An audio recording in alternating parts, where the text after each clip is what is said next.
Hello everyone. As we are studying the theories of punishment, and we have discussed in our previous lecture that there are five theories of punishment. Number one, the retributive theory of punishment. Number two, the deterrent theory of punishment. Number three, preventive theory of punishment. Number four, expiatory theory of punishment. And number five, reformative theory of punishment. So these are five theories of punishment.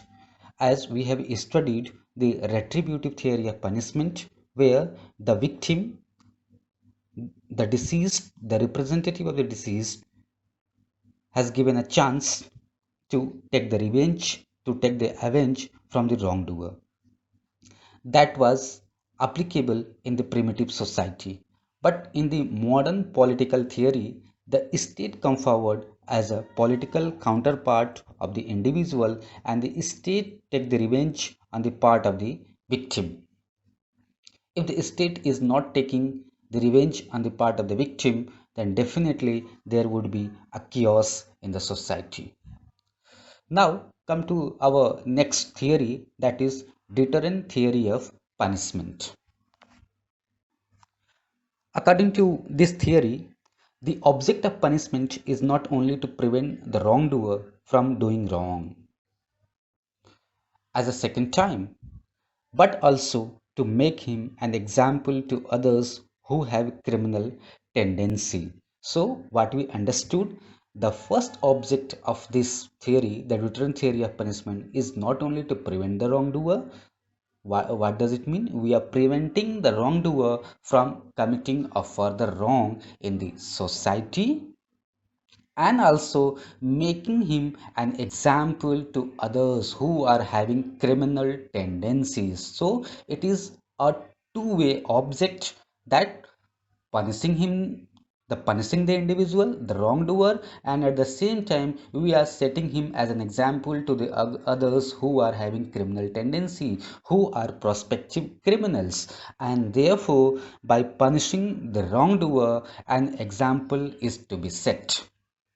Here, the political counterpart, the state, is setting an example by punishing the individual, that those who will violate the law will incur the risk of punishment. They will receive the punishment in the society. What does it mean? If any individual commits the offense of murder, then he shall be punished with imprisonment of life or death penalty. And thereby the state is setting an example to the other prospective criminal, that if you will do the same, then definitely you will be punished with death penalty or life imprisonment. So the idea is that the punishment will curb the criminal activity of the prospective criminals. So while setting an example, we are curbing the criminal activities of the prospective criminals. We are reducing the criminal activities from the society, and therefore he has been set as a as an example in the society. The Salmond, he was a famous jurist. He considers the different theory of punishment, the deterrent aspect of criminal justice administration, to be the most important control of crime. So, if we are deterring the prospective criminal, we are setting him an example, then we are deterring the prospective criminal to commit the further crime. We are setting the example, and thereby the prospective criminal may think, or may, you can say the shall think, that if he will commit crime, then definitely he would be punished in the same way. And therefore the Salmon is considering the deterrent theory of punishment as the most important control of crime in the society. A judge, while delivering a judgment, quote in the court of law, that I do not punish you for stealing the ship. The criminal, the offender, he was charged for the offense of stealing the ship, and thereby he was prosecuted, and finally he was convicted by the court of law. And the court of law, while delivering the judgment, has said in its observation that I do not punish you for stealing the ship, but so that the ship may not be stolen. I repeat, I do not punish you for stealing the ship, but so that the ship may not be stolen. What does it mean? It means the judge don't want the ship may not be stolen in the future. What does it mean? The judge is deterring the future criminals that the future criminal may not steal the ship in the future.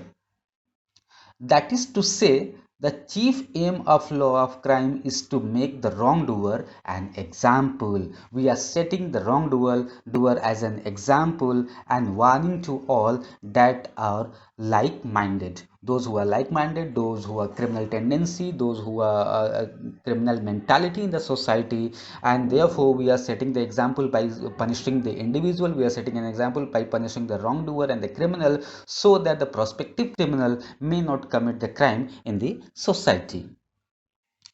It deters the wrongdoer from committing a crime in future. There are two important principles of this deterrent theory of punishment is it deters the wrongdoer from committing a crime in future. Number one. Number two, it deter other prospective criminal from committing crime. So it has two-way object, or we can say it has two principle. Number one, it deter the criminal from committing further crime in the society, and number two, it also deter the prospective criminal, the future criminals who are having tendency to commit the crime, who are like-minded from committing the crime. They are also being deterred to commit the crime in the society. You will be surprised to know that Saudi Arabia, the entire Gulf countries, the Muslim countries, and also in the Mughal period of India, in the Mughal period of Hindustan, the deterrent theory is the basis of criminal jurisprudence. The deterrent theory is the basis of criminal justice administration. That in Saudi Arabia, you might have heard that if any person committing the offense of theft, then his hand to be cut down.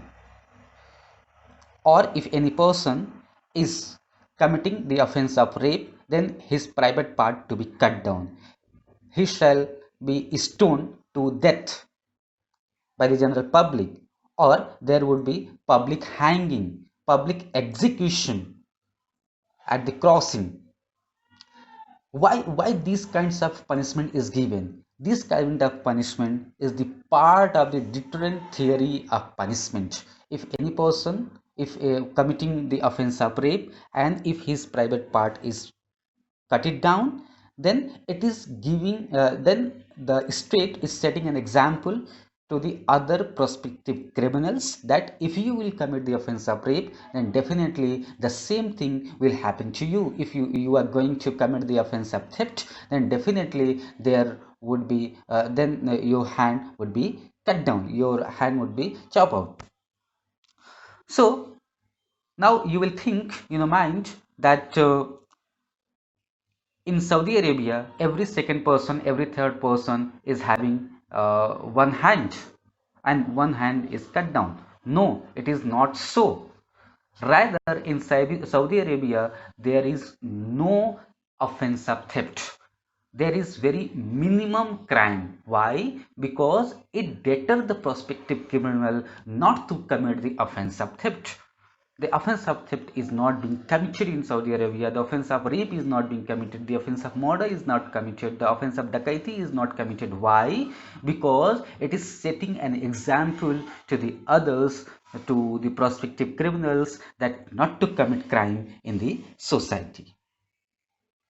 Similarly, in the Mughal period, also the Mughal Shahanshah were punishing the criminals on the road, in the field, so that they may set an example to the criminals, to the other prospective criminals, so that they may not commit crime in the society.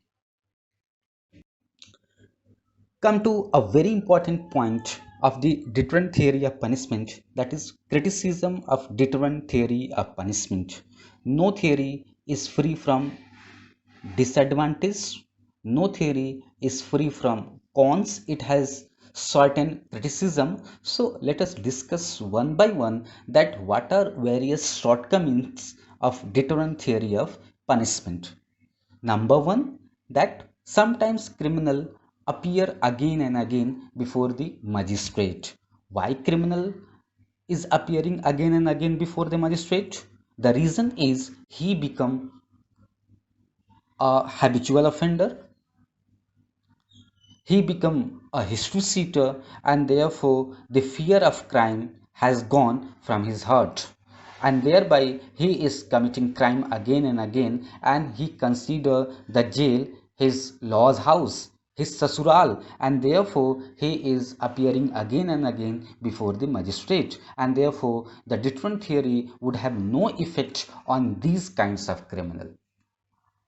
Point number two, in case of grave and sudden provocation, if someone committing the crime in case of grave and sudden provocation, suppose the person seen that other person is committing the an offense against him, then in that situation he get provoked, and in case of grave and sudden provocation, if he is committing crime, then the deterrent theory of punishment would have no effect, or it have not much effect over him as well as to the prospective criminal.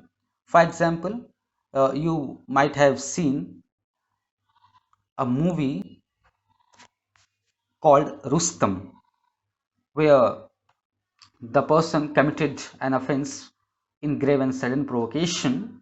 You will study this particular judgment in section 300 of the Indian Penal Code, that what we call the grave and sudden provocation. So if any person is committing an offense in grave and sudden provocation, then the deterrent theory of punishment would have no impact. Point number three, excessive harshness of punishment. What does it mean? While punishing the individual at the crossing, or while setting him an example, generally state are giving harsh punishment to the criminals, to the offender, since they are setting him an example and thereby giving harsh punishment to the criminal, and that is basically excessive punishment, and that is not justified in criminal jurisprudence or in the eyes of the human right jurisprudence. Point number four, sympathy of public towards those who are given cruel punishment. If someone is given cruel punishment, for example, suppose someone is committing the offense of theft and he has given death penalty, then that is excessive punishment, and thereby the public would come forward to protect the criminal, and they will show their sympathy towards the criminal, and that is again would cause harshness to the state. And the point number five, hardened criminal are not afraid of punishment. The habitual offender, the history seeker, they are not afraid of the punishment. For example, in Uttar Pradesh, the singer and MLA of the ruling party who committed the offense of rape, and when he was sent to the judicial custody, he committed the offense of murder to the victim. Why? Because he is hardened criminal, and thereby he is not afraid of punishment. His name was Kuldeep Singh Singh. He was the MLA of the ruling party. So, deterrent theory of punishment would have no impact over the hardened criminal or the history seeker. Hope you might have understood what we call the deterrent theory of punishment. In our next video lecture, we will understand that what we call the preventive theory of punishment. Thank you. Thank you very much.